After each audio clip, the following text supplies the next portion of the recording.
কেন? আল্লাহ বলেছে মুমিন যারা হবে তাদেরকে সাহায্য করার দায়িত্ব কার? জোরে বলুন না কার? আল্লাহ কোরআনে বলেছে হাক্কান আলাইনা নাসরুল মুমিনিন, মুমিন হবে যারা তাদের জান মাল ইজ্জত আবরু হেফাজতের দায়িত্ব আমি আল্লাহ নিয়ে নিলাম এবং তাদেরকে হেফাজত করব আমি। কিন্তু আজকে একটা কথা শুনলেন, আজকে এই অমরপুর মাদ্রাসায় কটা ছেলে হাফেজ কোরআন হলো? কটা হলো? 6টা। হ্যাঁ, দারুল উলুম দেওবন্দের সমীক্ষা শুনলেন, আজকে কোরআন বন্ধ করে দেবে। এই দেখেন 2 সপ্তাহ আগে দারুল উলুম দেওবন্দ একটা সমীক্ষা দিয়েছে, গোটা ওয়ার্ল্ডের মাটিতে 1 নয় 2 নয় 1 লক্ষ 2 লক্ষ নয় বাবা, 6.5 কোটি হাফেজে কোরআন মজবুত। জোরে বলুন আলহামদুলিল্লাহ, জোরে বলুন আলহামদুলিল্লাহ। আজকে কাগজের কোরআন নিয়ে নিবে কি হবে? কিন্তু মুসলমানরা 6.5 কোটি মুসলমান যে সেনার ভিতরে কোরআন ভরে নিয়েছে, এই কোরআন কোথা থেকে বের করবে? ক্ষমতা আছে কারো? আর এই কোরআনের মালিক কে? একটু চিল্লিয়ে বলুন কে?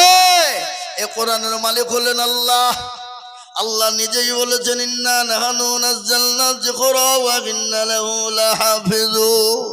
কেউ যদি হেফাজত না করে, আল্লাহ নিজেই বলেছে এ কোরআনের মালিক আমি, এ কোরআনের হেফাজতের দায়িত্ব নিলাম আমি। কিভাবে করব, কোথা দিয়ে করব, কোন জায়গা থেকে করব, আমি আল্লাহ ছাড়া পৃথিবীর কেউ বলতে পারবে না।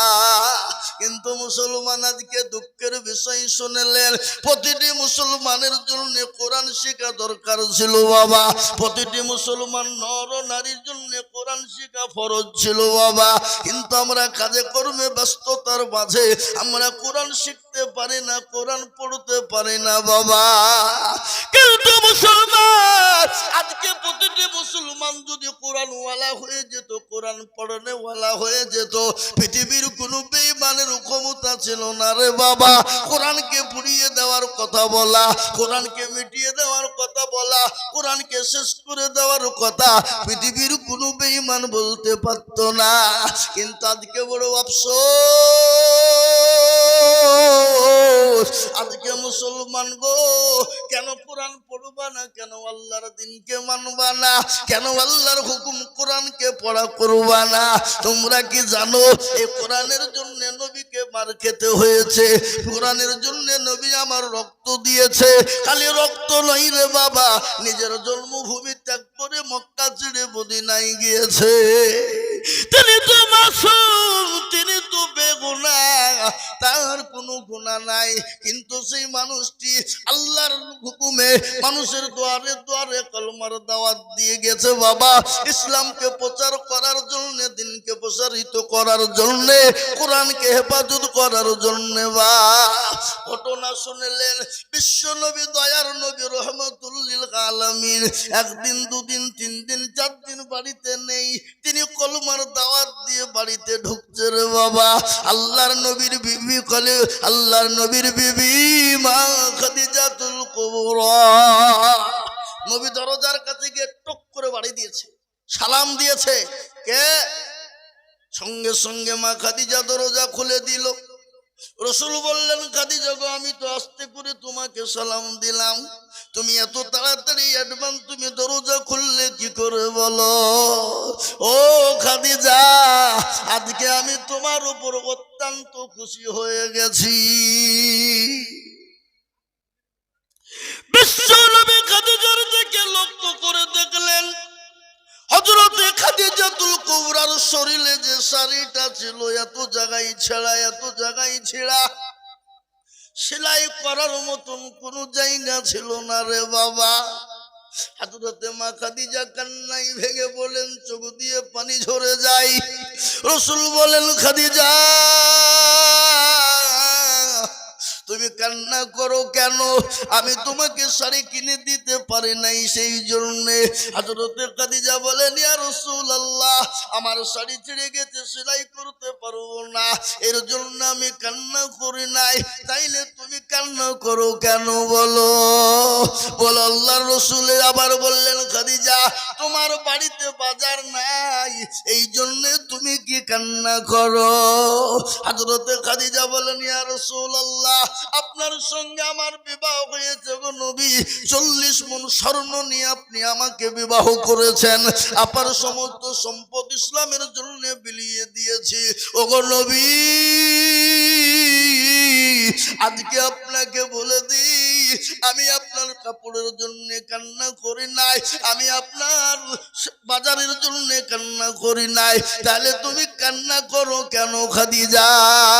বলো কি কারণে কান্না করো? বলে, ইয়া রাসূলুল্লাহ, আমি একাই বসে বসে বসে চিন্তাই ছিলাম, আপনি মানুষের কাছে কলমার দাওয়াত দিয়ে দিয়ে দিয়ে দিয়ে দিয়ে দিয়ে মানুষকে ইসলামের পক্ষে, দ্বীনের পক্ষে আনতে গিয়ে ও নবী, আপনার শরীর দিয়ে কেজি কেজি রক্ত দিলেন, আপনি না খাওয়া না দে আপনি মানুষের কলমার দাওয়াত দিয়ে বেড়াইছেন গো নবী। ও গো নবী, আমি বড় ভয় পাই, কেন জানেন? আমি যখন খাদিজা মারা যাব, ওই কবর কবর বড় কঠিন, বড় কঠিন। ওগো নবী, আমি ওই কবর থেকে কি করে বাঁচবো গো হাবিব? ইয়া রাসূলুল্লাহ, আজকে আপনি মানুষের কাছে কলমার দাওয়াত দিয়ে আসছেন, কিন্তু আমার বড় ভয় হচ্ছে যে আমি কবরে কি করে জায়গা পাবো। বিশ্বনবী বলেন, খাদিজা শোনো, তুমি কোন রকম চিন্তা করবে না, তুমি কোন রকমের চিন্তা করবে না রে খাদিজা। তুমি যখন মারা যাবা, আমার আল্লাহ তোমার জন্য তোমার কবরে আমার 2 জন বিবিকে নির্ধারিত করে রাখবে। কজন বিবি? জোরে বলুন, কয়জন? আরে কথা বলো না। 2 জন। হযরতে মা খাদিজার কান্না বন্ধ হয়ে গেল। কেন? উনি বলছেন, ইয়া রাসূলুল্লাহ, আমি তো আপনার সর্বপ্রথম বিবি, তাহলে আপনি আবার বিয়ে ডবল কখন করলেন আমার আগে? হ্যাঁ, এ মুসলমান বলেন তো, হযরতে মা খাদিজার আগে নবীজির অন্য কারো সঙ্গে বিবাহ হয়েছিল? কথা বলেন, কারো সঙ্গে নাই। হযরতে মা খাদিজার কিন্তু কান্না বন্ধ হয়ে গেল। কেন?